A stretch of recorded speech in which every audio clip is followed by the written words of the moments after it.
Hello book lovers, दिल से स्वागत है आपका बुक फ्लेयर पर। यहाँ मिलती हैं आपको वो ऑडियो बुक समरीज जो आपको एक नई दुनिया से रोशन करेंगी। तो सब्सक्राइब कीजिए और आज की ऑडियो बुक समरी से अपनी सोच को नए रंग दीजिए। कभी किसी ने आपकी तारीफ करके आपको यूं देखा है जैसे अंदर से खा जाना चाहता हो, या कोई इतना हम्बल लगे कि आप भूल जाओ वो असल में कितना चालाक है। इंसान वही सबसे खतरनाक होता है जो मासूम दिखता है, क्योंकि असली जंग तो चेहरे पे नहीं, फितरत में चलती है। रॉबर्ट ग्रीन की ये किताब कोई आम किताब नहीं, ये इंसानी दिमाग की चाबी है, जिससे आप दूसरों को नहीं, खुद को भी खोलते हो। और ये जान लेना जरूरी है, क्योंकि आज की दुनिया में जो दूसरों को नहीं समझता वो खुद हमेशा गलत समझा जाता है। इस ऑडियो बुक में हम उस दुनिया में उतरेंगे जहां नकाब लगाना सर्वाइवल है और असली चेहरे पहचानना एक कला है। 7वां और 9वां चैप्टर उफ, इतने खतरनाक हैं कि अगर आपने वो मिस कर दिए तो समझो आपने इंसानों की सबसे बड़ी गेम मिस कर दी। ये किताब आपको एक इनविजिबल चश्मा देती है, ऐसा चश्मा जो दिखाता है कि लोग जो दिखा रहे हैं वो होते नहीं, और जो होते हैं वो दिखाते नहीं। पर एक बात याद रखना, ये किताब सिर्फ दूसरों को समझने के लिए नहीं है। इसका सबसे पहला वार आपके अपने अंदर होगा, और यकीन मानिए जब आप खुद से टकराएंगे तो या तो आप बिखरेंगे या बन जाएंगे वो इंसान जो भीड़ में अकेला नहीं होता, लेकिन अलग जरूर होता है। तो चलिए चलते हैं एक ऐसी यात्रा पर जहां नकाब उतरेंगे, चेहरे पड़े जाएंगे और आप पहली बार खुद को भी नए अंदाज में देखेंगे। Chapter 1, transform self love into empathy, the law of narcissism. आपने कभी किसी ऐसे इंसान को देखा है जो आईने के सामने खड़े होकर खुद को देखकर इतना मुस्कुराता है मानो पूरी दुनिया उसी के चारों ओर घूम रही हो, जो हर बात में खुद को सही साबित करता है और अगर सामने वाला कुछ कह दे तो तुरंत मिर्ची लग जाती है। अब आप सोच रहे होंगे ऐसे लोग तो हर गली हर मोहल्ले में मिलते हैं, लेकिन क्या आप जानते हैं कई बार ये आई लव मी वाला रोग हमें भी छुप छुप कर लग चुका होता है। अब कहानी सुनिए, वो भी एकदम पुरानी, मगर सुनकर आप कहेंगे क्या बात है। सन 1804 नेपोलियन बोनापार्ट ने खुद को फ्रांस का सम्राट घोषित किया। हजारों लोगों के सामने चर्च के पादरी ने ताज लेकर नेपोलियन को पहनाना चाहा, पर नेपोलियन ने ताज खुद अपने सिर पर रख लिया, यानी thanks but no thanks, I will crown myself. दुनिया देखती रह गई और नेपोलियन का ईगो ताज से बड़ा हो गया, लेकिन यही ईगो बाद में उसे ले डूबा। रूस पर अटैक कर दिया, ठंड, भूख और गलत फहमी ने उसकी आधी आर्मी खा ली। क्यों? क्योंकि उसने सिर्फ खुद को देखा, दूसरों की नहीं सुनी। एम्पैथी, वो तो शायद उसकी डिक्शनरी में था ही नहीं। अब जरा अपनी लाइफ पर नजर डालिए। कभी ऐसा हुआ है कि कोई दोस्त अपना दर्द सुनाना चाहता था, लेकिन आपने बीच में ही कह दिया, अरे यार मेरी सुन, मेरे साथ तो इससे भी बुरा हुआ था। या फिर किसी की तारीफ करते वक्त आप खुद की तारीफ घुसेड़ देते हैं, वो बहुत अच्छा गाता है, और वैसे मेरी भी आवाज लोग काफी पसंद करते हैं।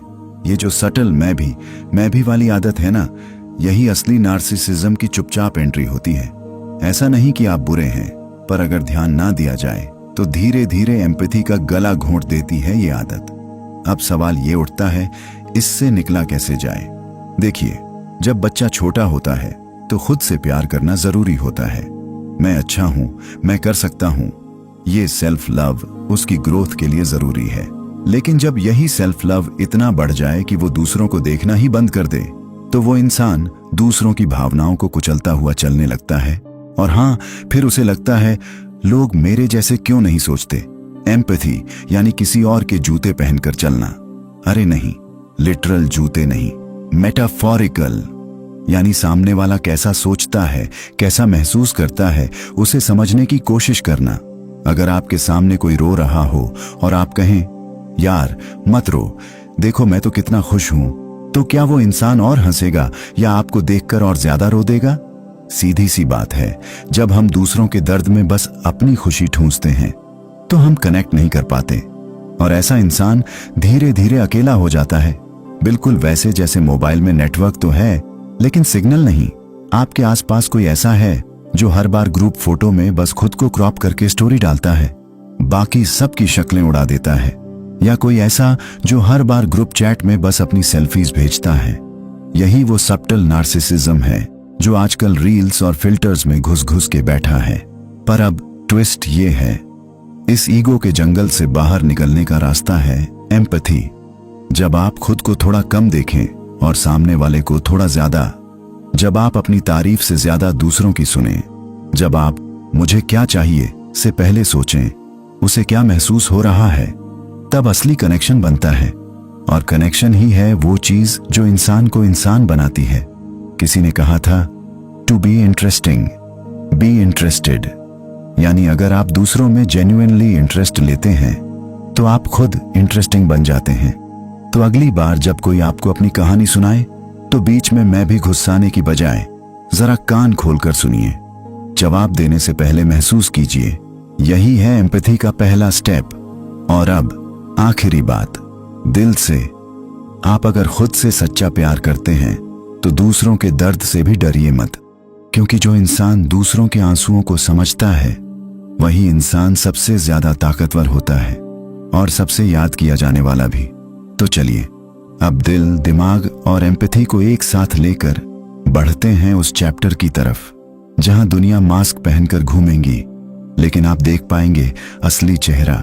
Chapter 2, see through people's masks, the law of role playing. एक बार ध्यान से सोचिए, कभी किसी से मिलते ही आपको लगा हो कि यार ये इंसान तो एकदम सच्चा, साफ दिल और नेक लगता है, और फिर कुछ महीनों बाद वही इंसान आपकी जिंदगी में ऐसा तूफान लेकर आया कि आपको खुद पर शक होने लगा। अब सुनिए एक कहानी जो आपको अंदर तक हिला देगी, पर मजा भी आएगा। बात है 1500 की। इटली में एक बंदा था, सेसारे बोर्गिया। बाहर से देखो तो हैंडसम, मुस्कुराता हुआ, लोगों से प्यार से बात करने वाला। लोग कहते थे ये तो राजा बनते ही जनता की सेवा करेगा, लेकिन असल में क्या निकला? इसने अपने दुश्मनों को शांति समझौते के बहाने बुलाया, उन्हें खाना खिलाया और फिर एक एक करके सबकी गर्दन उड़ा दी। मतलब पूरी रामायण खा के अंत में राम को ही खा गया। अब सोचिए ऐसे इंसान की पहचान कैसे करें? और असल में हम रोज सेजरे जैसे लोग अपने ही मोहल्ले, अपने ही रिश्तेदारों, यहां तक कि अपने फ्रेंड सर्कल में झेल रहे होते हैं। फर्क सिर्फ इतना है कि उनके हाथ में तलवार नहीं होती, मीठी बातें होती हैं और उस मीठास में ही जहर घुला होता है। अब बात सीधी है पर भारी है। हर इंसान एक नकाब पहनता है और वो नकाब इतना रियल लगता है कि हम उसमें असली चेहरा भूल जाते हैं। आपका दोस्त जो सबके सामने आपके लिए जान देने की बात करता है, शायद पीठ पीछे आपके बारे में वही बातें कर रहा हो जो आपके दुश्मन भी ना करें। आपकी वो रिश्तेदार जो हर बार आपको देखकर बच्चा अब बड़ा हो गया है बोलती है, शायद अंदर ही अंदर सोच रही होती है, इससे ज्यादा सक्सेसफुल तो मेरा बेटा है। क्यों? क्योंकि इंसान की एक बेसिक आदत है दिखावे की। सबको अच्छा बनना नहीं है, सबको अच्छा दिखना है। अब दिक्कत यह है कि हम उनकी बातें, उनकी अदाओं और उनकी मीठी हंसी पर भरोसा कर लेते हैं और फिर दिल टूटता है, क्योंकि हम असली चेहरा देखने की बजाय वो देख रहे होते हैं जो वो दिखाना चाहते हैं। अब थोड़ा दिलचस्प सुनिए। शेक्सपियर ने लिखा था, all the world's a stage and all the men and women merely players. मतलब हर इंसान बस एक एक्टर है। आपका बचपन का दोस्त जो कहता है मैं तेरे साथ हमेशा रहूंगा, वो असल में खुद को आपके लिए नहीं, आपके पीछे खड़े आपके सोशल मीडिया फॉलोअर्स के लिए अच्छा दिखाने की कोशिश कर रहा हो सकता है। आजकल तो लोग रो भी ऐसे रहे हैं कि कैमरे में अच्छा आ जाए, लेकिन ये सब सुनकर डरिए मत। इसका मतलब ये नहीं कि अब हर किसी पर शक करना शुरू कर दें या लोगों से कट जाएं। मतलब ये है कि आपको लोगों की आंखों में आंखें डालकर उनके इरादों को पढ़ना सीखना होगा। मतलब आपको सरफेस लेवल पर नहीं, डेप्थ में जाकर इंसानों को समझना होगा। आपने वो आंटी देखी है जो हर फंक्शन में सबसे ज्यादा फ्रेंडली होती है, बेटा तेरी तो मैं सबसे बड़ी फैन हूं, और जैसे ही आप वहां से हटते हैं तो तुरंत बोलेगी, अरे इसकी मम्मी तो अपने जमाने में। मतलब समझ रहे हैं? वो नकाब लगाने की कला में PhD है उनके पास। और सच कहूं, हम खुद भी कभी कभी यही करते हैं। हम भी इंस्टाग्राम पर अच्छे फिल्टर्स के साथ पोस्ट डालते हैं। लड़के कहते हैं मैं तो अकेला हूं, कूल हूं, लेकिन 5 रिजेक्शन के बाद रात को पिलो पकड़कर रोते हैं। लड़कियां कहती हैं मैं इंडिपेंडेंट हूं, लेकिन सीक्रेटली चाहती हैं कोई आए और समझे उन्हें। क्यों? क्योंकि असली चेहरा सबको दिखाने में डर लगता है। डर है रिजेक्शन का, जजमेंट का।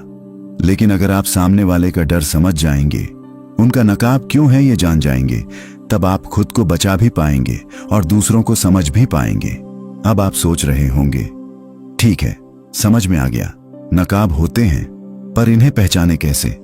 भाई, कोई एक्सरे मशीन तो है नहीं, लेकिन इंसान के बोलने का तरीका, उसकी आंखें, उसकी बॉडी लैंग्वेज बहुत कुछ बता देती है। कभी किसी से बात करते वक्त अगर सब कुछ एकदम परफेक्ट लगे, थोड़ा ज्यादा मीठा, तो समझ लीजिए कुछ गड़बड़ है। क्योंकि जो असली होता है वो थोड़ा टेढ़ा मेढ़ा होता है। वो परफेक्ट दिखने की कोशिश नहीं करता। जैसे सच्चा दोस्त कभी कभी आपकी इंसल्ट भी कर देगा, सीधा बोलेगा क्या गधा है तू, और जो नकली है वो बोलेगा भाई तू तो जीनियस है यार, और फिर पीठ पीछे मुंह बनाकर आपको जोकर कहेगा। तो आखिरी बात यह है, इस दुनिया में सबसे बड़ा टैलेंट यही है कि आप चेहरे नहीं, इरादे पढ़ सकें। अगर आप वो सीख गए तो जिंदगी में कम धोखा, ज्यादा क्लैरिटी मिलेगी। और वैसे भी जो लोगों के पीछे का सच समझ जाए वही असली खिलाड़ी होता है। तो चलिए बढ़ते हैं नेक्स्ट चैप्टर की तरफ, जहां हम जानेंगे कि लोगों का ईगो कितना फ्रेजाइल होता है। Chapter 3, beware the fragile ego. कभी ऐसा हुआ है कि आपने किसी की तारीफ की, लेकिन उसने वो तारीफ ऐसे ले ली जैसे आपने उस पर पत्थर मार दिया हो, या फिर किसी को सिर्फ ये कह दिया कि आज तुमने बढ़िया काम किया, और अगले ही दिन उसने आपसे मुंह फेर लिया। सवाल उठता है, आखिर तारीफ से भी कोई चिढ़ता है क्या? अब कहानी सुनिए। साल था 1791। ऑस्ट्रिया का एक म्यूजिक कंपोजर था एंटोनियो सालियरी, नाम शायद सुना होगा।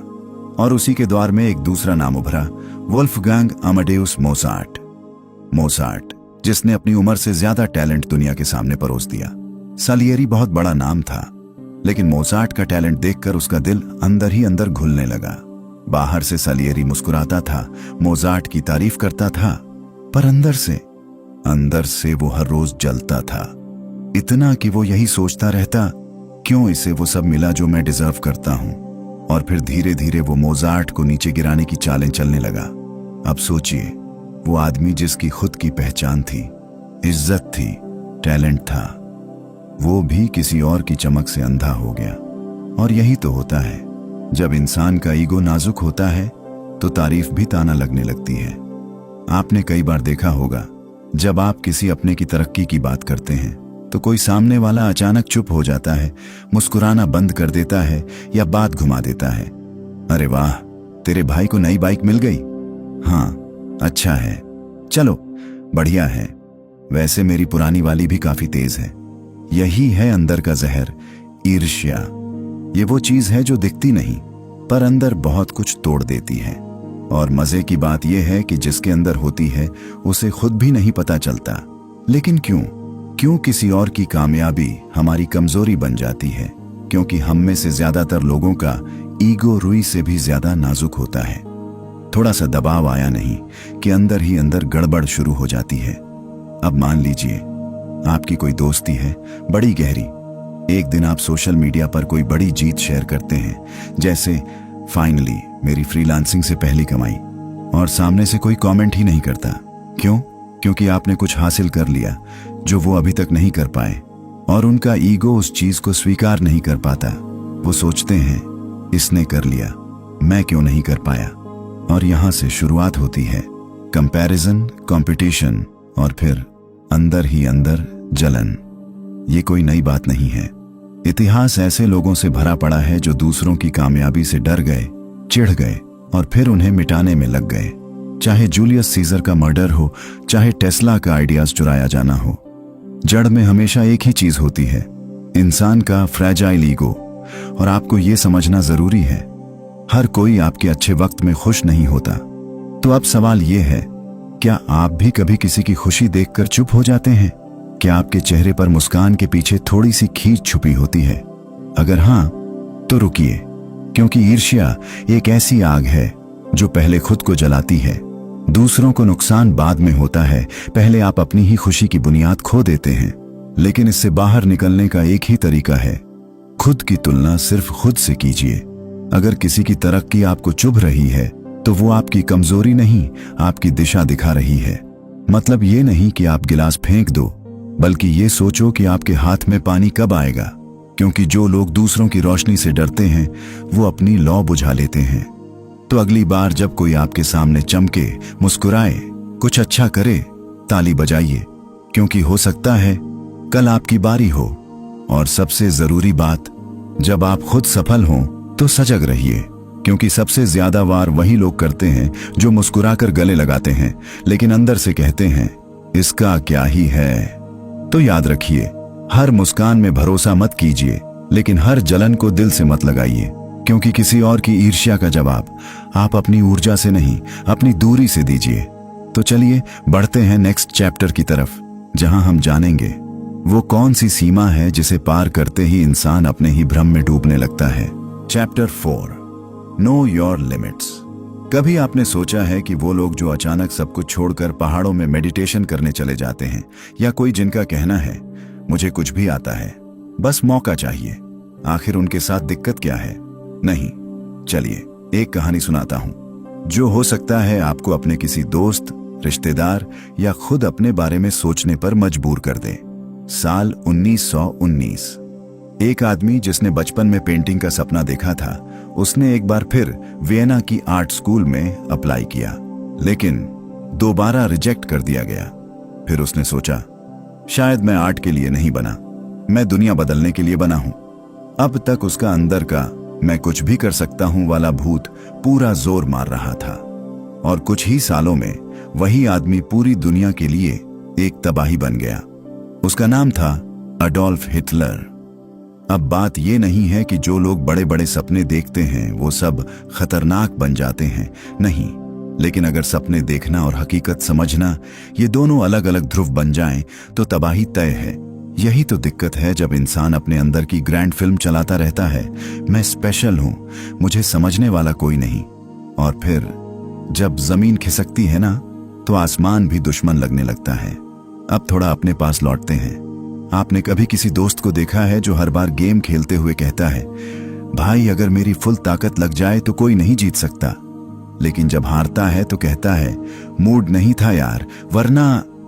या वो लोग जो 3 दिन गिटार पकड़ते ही कहते हैं मैं अगले महीने अपना म्यूजिक चैनल खोल रहा हूं। भाई साहब, बहन जी, ये जो मैं सब कुछ कर सकता हूं वाली फिल्म है ना, ये दिमाग में नहीं दिल में चलती है।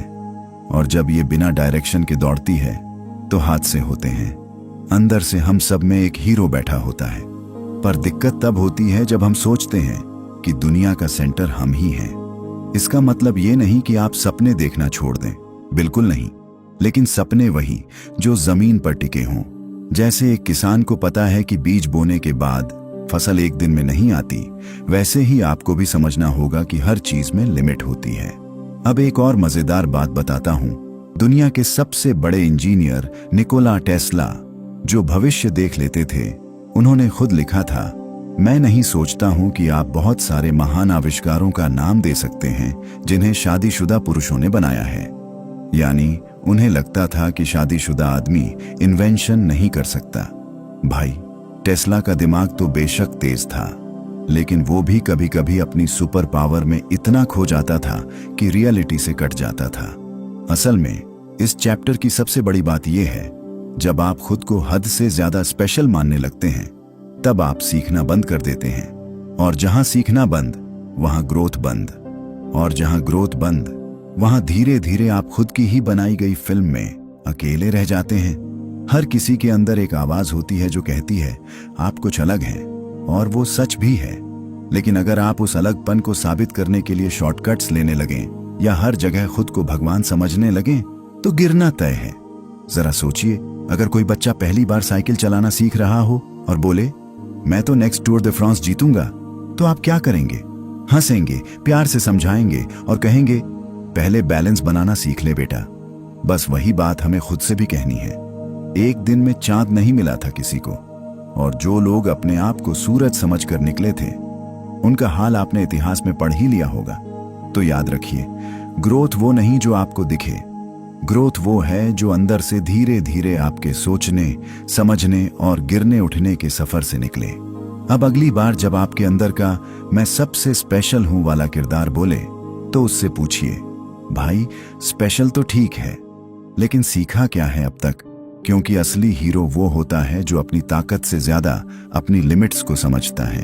तो चलिए बढ़ते हैं नेक्स्ट चैप्टर की तरफ, जहां हम जानेंगे कि लोगों को कैसे समझा जाए बिना उनके ईगो को चोट पहुंचाए। Chapter 5, soften people's resistance by confirming their self opinion. एक सवाल सोचिए, कभी ऐसा हुआ है कि आपने किसी को समझाने की बहुत कोशिश की, पूरा दिमाग लगा दिया, लेकिन सामने वाला और ज्यादा जिद्दी हो गया? जैसे मानो आपने तर्क नहीं दिए, सीधा उस पर हमला बोल दिया हो। अब जरा सोचिए, अगर अकबर बीरबल की बात को हर बार काट देता तो क्या बीरबल उसकी मदद कर पाता? बीरबल की सबसे बड़ी ताकत थी उसकी चालाकी। वो बात ऐसे घुमा के करता कि सामने वाला खुद ही कह देता। बिल्कुल सही कहा आपने। आज की कहानी शुरू होती है 13वीं सदी के मंगोल योद्धा हुलागु खान से। ये वही बंदा था जिसने बगदाद की धरती को खून से लाल कर दिया था। पर आपको जानकर हैरानी होगी कि जब एक साधारण खगोल शास्त्री ने उसे समझाया कि आपका सितारा कमजोर हो गया है, अब नरमी दिखाइए, तो हुलागु ने नरमी दिखाई। क्यों? क्योंकि खगोल शास्त्री ने उसे नीचा नहीं दिखाया, बल्कि उसकी महानता की पुष्टि की और उसी के जरिए बदलाव की बात रखी। यही तो असली खेल है। अगर आप चाहते हैं कि कोई आपकी बात सुने, तो पहले उसे महसूस कराइए कि आप उसके खिलाफ नहीं हैं। अब सुनिए, ये बात घर में भी काम आती है। एक बार पापा ने मम्मी से कहा, तुम हर बात पर गुस्सा क्यों हो जाती हो? मम्मी सीधी आग बबूला। लेकिन अगली बार पापा ने थोड़ा दिमाग लगाया और कहा, तुम्हारा गुस्सा इसीलिए तो प्यारा है क्योंकि तुम परिवार के लिए इतनी फिक्रमंद हो। और फिर बोले, बस कभी कभी थोड़ा कम गुस्सा किया करो ना। मम्मी मुस्कुरा दी। पापा ने जीत हासिल कर ली, प्यार से, न कि टकराव से। इस अध्याय की सबसे गहरी सीख यही है, इंसान तब तक अपनी राय से हिलता नहीं जब तक उसे लगे कि आप उसकी इज्जत कर रहे हैं। जरा सोचिए, कोई आपको यह कहे कि आप गलत हो तो क्या होगा? आपका दिमाग दीवार बन जाएगा। लेकिन अगर कोई कहे, आपकी सोच काबिले तारीफ है, लेकिन एक नजर इधर भी डालिए, तो क्या आप थोड़ा सोचने को मजबूर नहीं हो जाएंगे? इंसान की सबसे बड़ी कमजोरी उसका ईगो है और सबसे बड़ी चालाकी है उस ईगो को छेड़े बिना उसमें बदलाव लाना। देखिए, दुनिया में बड़े बड़े बदलाव ऐसे ही आए हैं। नेल्सन मंडेला को ही लीजिए, उन्होंने अपने दुश्मनों को भी साथ खड़ा कर लिया क्योंकि उन्होंने उनकी भावनाओं को समझा, उनकी राय को स्वीकार किया, फिर धीरे धीरे उन्हें अपनी तरफ झुका लिया। आज के रिश्तों में भी यही तो गड़बड़ है। हम चाहते हैं कि लोग हमारी बात माने, पर हम उनकी राय की इज्जत ही नहीं करते। हर कोई चाहता है कि उसकी बात को समझा जाए, सराहा जाए। अगर आप ये कर लेते हैं तो फिर आप किसी के भी दिल में घर बना सकते हैं, चाहे वो आपका पार्टनर हो, दोस्त हो या दुश्मन। और भाई, ये बात सिर्फ रिश्तों में नहीं बल्कि सोशल मीडिया पर भी लागू होती है। एक बंदा ट्विटर पे लिखता है, ये फिल्म बेकार है। जवाब में लोग बोलते हैं, तू खुद क्या बना लिया है? बस लड़ाई चालू। लेकिन अगर कोई जवाब दे, आपका नजरिया दिलचस्प है पर इस एंगल से देखिए, तो बात बनने के चांस बढ़ जाते हैं।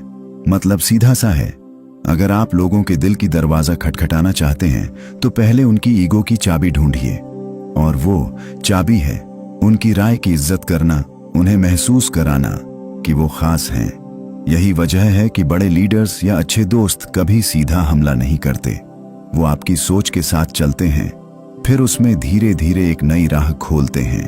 तो अगली बार जब आपको लगे कि कोई आपकी बात नहीं सुन रहा, तो थोड़ा बीरबल वाला दिमाग लगाइए, सामने वाले की सोच को पहचानिए, उसकी तारीफ करिए सच्चे दिल से, फिर धीरे धीरे अपने शब्दों से उसकी सोच में बदलाव लाइए। यही है वो कला जो रिश्ते जोड़ती है, दुश्मन को दोस्त बनाती है और आपकी बात को सुनवाई दिलवाती है, बिना एक भी चिल्लाहट के। और याद रखिए, हर इंसान को लगता है कि वो सही है। उसे बदलना है तो पहले उसे महसूस कराओ कि वो खास है। तो चलिए बढ़ते हैं नेक्स्ट चैप्टर की तरफ, जहां हम खुद के अंदर छुपे उस हिस्से से मिलेंगे जिसे हम सबसे छिपाते हैं। Chapter 6, confront your dark side. कभी आपके साथ ऐसा हुआ है कि कोई छोटी सी बात पर आपका गुस्सा ऐसे फूट पड़ा हो जैसे किसी ने अंदर ज्वालामुखी खोल दिया हो? किसी ने कुछ कहा नहीं, बस हल्का सा ताना मारा, और आप बम बनकर फट गए। अब सोचिए, वो गुस्सा क्या आज ही पैदा हुआ था? नहीं ना, वो तो सालों से अंदर सड़ रहा था, बस आज बहाना मिल गया। बात बहुत पुरानी है। सन 1997 एक आदमी था, हावर्ड। बचपन से बहुत सी बातें उसे दुख देती थीं, पर वह बोलता कुछ नहीं था। सब कुछ अंदर दबाता गया, गुस्सा, डर, ईर्ष्या, दर्द, सब कुछ। ऊपर से दिखता था कैलम एंड डेसेंट, अंदर से वो था बर्निंग वोल्केनो। एक दिन ऑफिस में किसी ने उसके काम की आलोचना कर दी। बस हावर्ड ने उस आदमी पर हमला कर दिया और फिर जेल चला गया। कहानी यहीं खत्म नहीं होती। असली बात यह है कि हावर्ड की असल सजा जेल नहीं थी। वो तो बचपन से अपने अंदर जो चीजें दबाता आ रहा था, वही असली सजा थी। अब आप सोच रहे होंगे, भाई हम हावर्ड तो नहीं हैं, लेकिन सच बताएं, हम सबके अंदर एक हावर्ड छिपा है। आप कभी ध्यान से सोचिए, कभी किसी के लिए जलन हुई हो, लेकिन आप मुस्कुराकर बोले, नहीं नहीं, मैं खुश हूं तुम्हारे लिए भाई। कभी किसी के लिए गुस्सा आया हो, पर आप बोले, चिल्ला यार, कोई बात नहीं। कभी किसी की सफलता से आपकी नींद उड़ी हो, पर आपने कहा, तू डिजर्व करता है यार। यही दबाव, यही रिप्रेशन, यही धीरे धीरे हमारी डार्क साइड बनाता है। हम दिखाते हैं कि हम बहुत अच्छे हैं, लेकिन अंदर कंपटीशन, ईगो और पेन का तूफान चलता रहता है। और जब वो डार्क साइड बाहर आती है ना, तो कोई समझ नहीं पाता कि ऐसा क्यों हुआ। अब इसका हल क्या है? हल है इंसान अपने अंदर झांकना सीखे। मतलब अपने अंदर छिपे डर, गुस्से, जलन को समझो, उनसे भागो मत। जैसे घर की सफाई करते वक्त हम छुपी धूल को झाड़ते हैं, वैसे ही अपने अंदर छुपे राक्षसों को पहचानो। क्योंकि जब आप अपनी डार्क साइड को एक्सेप्ट करते हैं, तभी आप उसे कंट्रोल कर सकते हैं। वरना वो आपको कंट्रोल कर लेगी, कभी गुस्से में, कभी डिप्रेशन में, कभी रिश्तों के टूटने में। और सुनिए, जो लोग अपनी डार्क साइड को जानते हैं, वो सबसे ज्यादा शांत होते हैं, क्योंकि उन्हें पता होता है मैं अंदर से क्या हूं, और वो डरते नहीं। तो अगली बार जब कोई आपको ट्रिगर करे, तो खुद से पूछिए, ये तकलीफ आज की है या पुरानी? अब सोचिए, अगर आप ये समझ लें कि आपकी डार्क साइड आपका दुश्मन नहीं, बल्कि आपकी अधूरी कहानी है, तो आप उसे कैसे अपनाएंगे? तो चलिए बढ़ते हैं नेक्स्ट चैप्टर की तरफ, जहां हम जानेंगे कि जब मन में कोई दिशा नहीं होती, तो जिंदगी कैसे भटकने लगती है। Chapter 7, advance with a sense of purpose.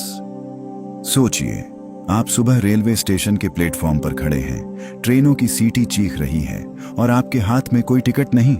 गंतव्य का तो सवाल ही नहीं, जेब में अलसाई उम्मीद के अलावा कुछ भी नहीं। अगली घंटी बजती है, एक और ट्रेन छूटती है, और आप वहीं खड़े खड़े सोचते हैं, कहीं जाना तो है, पर किधर? यही तो होता है जब जिंदगी में दिशा नहीं होती।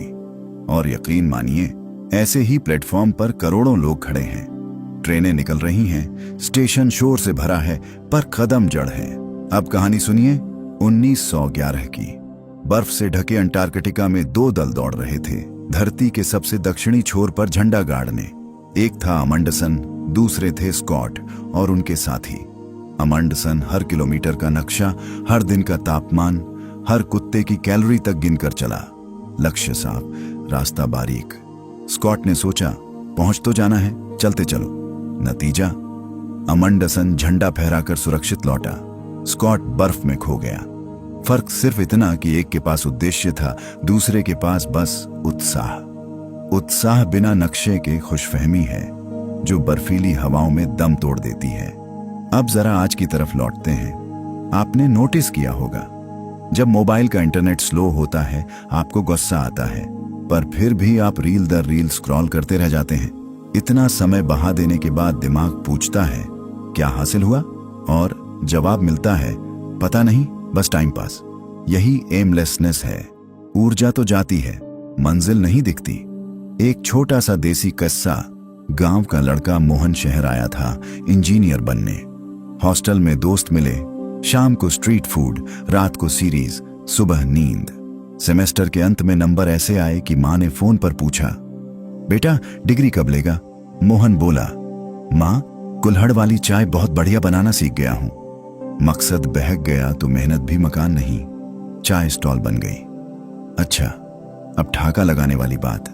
अगर आपका दोस्त शादी में बिना दूल्हा दुल्हन का पता लगाए बस घोड़ी लेकर निकल पड़े तो आप उसको बाराती कहेंगे या भटकी आत्मा। लेकिन जब हम करियर, रिलेशनशिप, सेहत, हर जगह बिना ठोस इरादे के भटकते हैं तो हंसते नहीं बल्कि दिन को बिजी का स्टिकर लगाकर खुद को बहलाते हैं। तो समाधान क्या है? सबसे पहले वह जो क्यों है वह किसी भी कैसे को सहन सकता है, यानी जिसके पास क्यों है वो कैसे ढूंढ ही लेता है। यह पंक्ति सुनने में भारी लग सकती है पर हिंदी में सीधी सी बात है। जब तक आपके दिल में आग नहीं, हवा सिर्फ धुआं उड़ाएगी। इसीलिए बैठिए, गहरी सांस लीजिए और खुद से पूछिए, मैं रोज जाग क्यों रहा हूं? पैसा, नाम या बस पेट भरना? जवाब साफ होने पर रास्ता खुद ब खुद आहट देगा। फिर बड़े बड़े पोस्टर बनाने की जरूरत नहीं, छोटे छोटे कदम ही काफी हैं। जैसे जैसे आप दिशा में चलते हैं दिमाग भी गूगल मैप की तरह अपडेट देता रहता है। जब छुट्टियों में आप सब साथ बैठकर कहते हैं आज पिकनिक चलते हैं और कोई तय नहीं करता कि कहाँ जान है, तो आधा दिन रसोई में पराठे सेकने में निकल जाता है, बाहर जाना रह ही जाता है। लेकिन जैसे ही कोई बोला चलो झील वाले पार्क, सबकी तैयारी पलक झपकते होती है। उद्देश्य स्पष्ट, सबकी ऊर्जा एक दिशा में। इसी तरह लक्ष्य चुनते समय बड़ा या छोटा मत सोचिए, साफ सोचिए। आपकी दिशा तय हो जाए तो ठोकर भी नेविगेशन बन जाती है। याद रखिए, जहाज को समंदर से ज्यादा डर तूफान का नहीं बल्कि बिना कंपास के भटकने का होता है। और हाँ, मजेदार बात, उद्देश्य सिर्फ करियर का नहीं, रिश्तों का भी होता है। अगर आप रिलेशनशिप में बस इसलिए हैं कि अकेले बोर ना हो तो एक दिन आपको लगेगा मैं तो रिलेशनशिप में भी अकेला ही हूं। लेकिन जब आप समझें कि साथ में ग्रो होना मकसद है तो छोटी मोटी बहसें भी ट्रेनिंग सेशन लगती हैं, जहां दोनों टीममेट्स जीतने के लिए खेल रहे हैं। तो अगली बार जब सुबह अलार्म बजे और मन कहे 5 मिनट और, आप मुस्कुराइए और याद कीजिए आपके पास दिशा है, हर मिनट की कीमत है। उठिए, बिस्तर से बल्ला निकालिए और दिन की पहली गेंद पर चौका मारिए।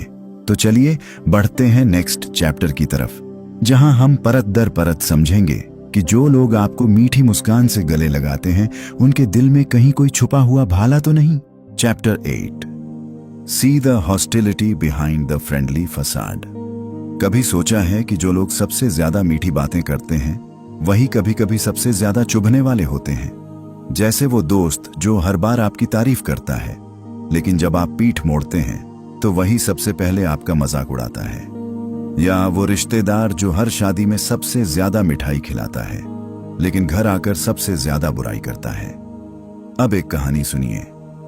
एक गांव था जहां 2 पड़ोसी रहते थे, हरिराम और शंकर। हरिराम हर समय शंकर की मदद करता, उसके खेत में हाथ बंटाता, त्योहारों में साथ देता, हंसी मजाक करता।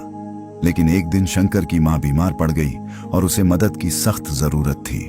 उसने हरिराम को आवाज लगाई पर हरिराम ने दरवाजा तक नहीं खोला। शंकर को समझ आ गया कि हरिराम की दोस्ती सिर्फ दिखावा थी। असल में हरिराम उसके खेत की उपज देख देख कर अंदर ही अंदर जलता था। उसकी मदद करना दरअसल एक चाल थी, उसे कमजोर करने की, कर्जदार बनाने की। आपके आसपास भी ऐसे हरिराम हो सकते हैं, बाहर से हंसमुख, अंदर से जलते हुए, जो आपकी हर सफलता पर मुस्कुराते हैं पर दिल में कहते हैं देखते हैं कब गिरता है ये। इन चेहरों को पहचानना एक कला है, क्योंकि हर दुश्मन तीर लेकर नहीं आता, कुछ गुलाब लेकर आते हैं और जब चुभते हैं तो कांटे नहीं भरोसे चुभते हैं। अब सोचिए, कहीं ऐसा तो नहीं कि आपकी जिंदगी में भी कोई है जो दोस्ती का मुखौटा पहनकर आपके आत्मविश्वास पर वार कर रहा हो, जो आपकी मदद की आड़ में आपकी कमजोरी गिनवा रहा हो। ऐसे लोगों से निपटने का तरीका क्या है? उनके व्यवहार को ऑब्जर्व कीजिए, उनके शब्दों से ज्यादा उनके इरादों को समझिए, अपनी सीमाएं तय कीजिए और सबसे जरूरी, अपनी आक्रामकता को दबाइए मत, उसे चैनल कीजिए। हर इंसान में आक्रामकता होती है, बस फर्क इतना है कि कोई उसे दूसरों को गिराने में लगाता है और कोई खुद को उठाने में। A harmless man is not a good man. A good man is a very dangerous man who has that under voluntary control. एक बेकार आदमी वो नहीं जो किसी का नुकसान नहीं करता, बल्कि वो है जो नुकसान कर सकता है पर करता नहीं, क्योंकि उसे खुद पर कंट्रोल है। तो अगली बार जब कोई बहुत ज्यादा मीठा लगे तो थोड़ा सतर्क हो जाइए, क्योंकि हर मुस्कान के पीछे एक कहानी होती है और हर कहानी का एक सच। अब जरा आप बताइए, क्या कभी आपके साथ भी ऐसा हुआ है कि किसी ने चेहरे पर दोस्ती और दिल में जलन रखी हो? कमेंट में जरूर लिखिए। आपसे पढ़कर और लोग भी खुद को अकेला महसूस नहीं करेंगे। और हाँ, अगर इस ऑडियो बुक ने आपको कुछ सोचने पर मजबूर किया हो, कुछ सिखा गई हो या दिल को कहीं छू गई हो, तो एक लाइक जरूर कर दीजिए। चैनल को सब्सक्राइब करके बेल आइकन दबाइए, ताकि अगली बार जब हम फिर से कुछ ऐसा ही गहराई से लेकर आएं तो आपसे छूटे नहीं। शेयर भी कीजिए, क्योंकि क्या पता आपके किसी अपने को ये सच जानना सबसे ज्यादा जरूरी हो। तो चलिए मिलते हैं अगली वीडियो में कुछ और दिल छूने वाली बातों के साथ। तब तक याद रखिए, हर चेहरा मासूम नहीं होता और हर शक बेवजह नहीं होता।